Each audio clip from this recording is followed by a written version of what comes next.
to our weekly recap of the latest news from the solar industry, compiled by the American Solar Energy Society. Now, I'm Jay Warmke with SolarPVTraining.com, and this is the news from the solar industry for the week of April 7th.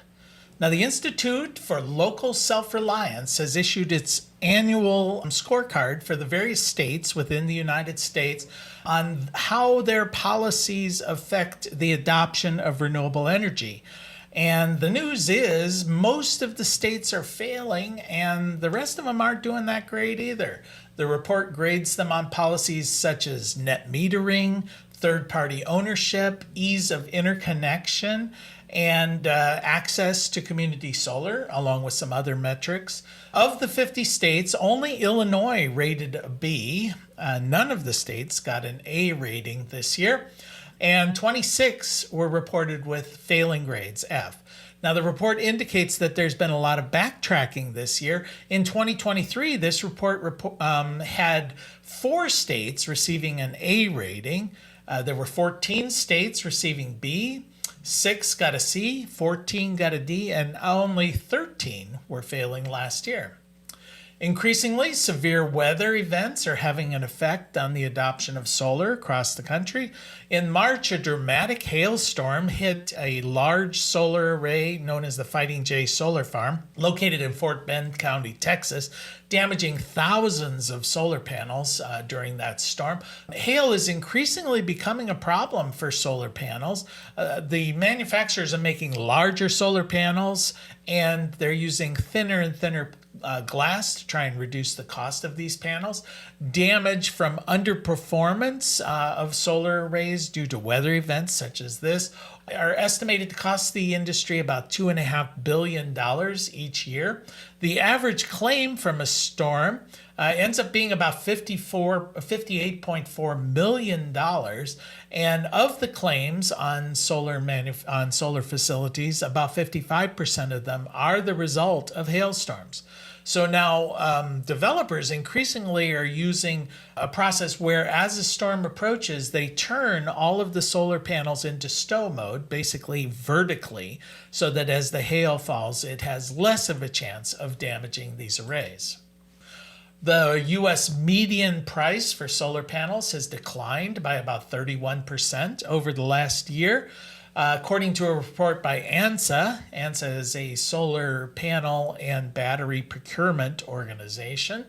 Now, prices fell from about 40 cents a watt in March of 2023 down to below 28 cents a watt in February of this year. Now, the falling prices are the result of a worldwide glut in solar panels. China continues to dramatically expand its production of solar manufacturing capacity, accounting for about 85% of the growth in production capacity worldwide. At the same time, other nations such as the U.S. are putting policies in place to try and expand their domestic production capacity to avoid a heavy reliance on Chinese solar panels. The result is that there's a worldwide glut with production far exceeding worldwide demand at the moment.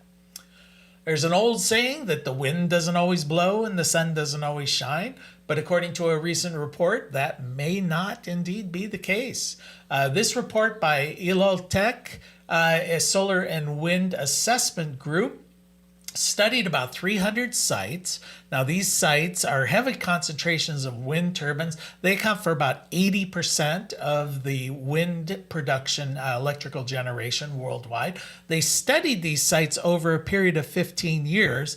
And while the amount of electricity generated from a specific turbine may vary and vary widely from year to year by as much as 25%, when you combine all of these or aggregate the entire worldwide production, the variation in wind generation really only changes plus or minus 3% from year to year. And we couldn't pass up this week without talking about the solar eclipse. Now, global officials had estimated that the eclipse would reduce power production as across the U.S., reducing it by about 30 gigawatts. Now, that's the equivalent of turning off about 30 nuclear power plants. Now, while the totality, the darkness there only lasts a little over 4 minutes if you're right in the path of this eclipse, the reduction in solar gain during the eclipse lasts for about 3.5 hours and extends far beyond the area where this pathway of totality is. So the estimates were that as much as 71% of solar production in the eastern portion of the country, 45% in the west, and in Texas as much as 93% of the solar generation could be impacted by the eclipse. But it turned out cloud cover during the eclipse over much of the pathway actually mitigated some of these losses. So the impact was not as dramatic as officials had estimated. And that is the news from the solar industry for this week. We'll see you next week.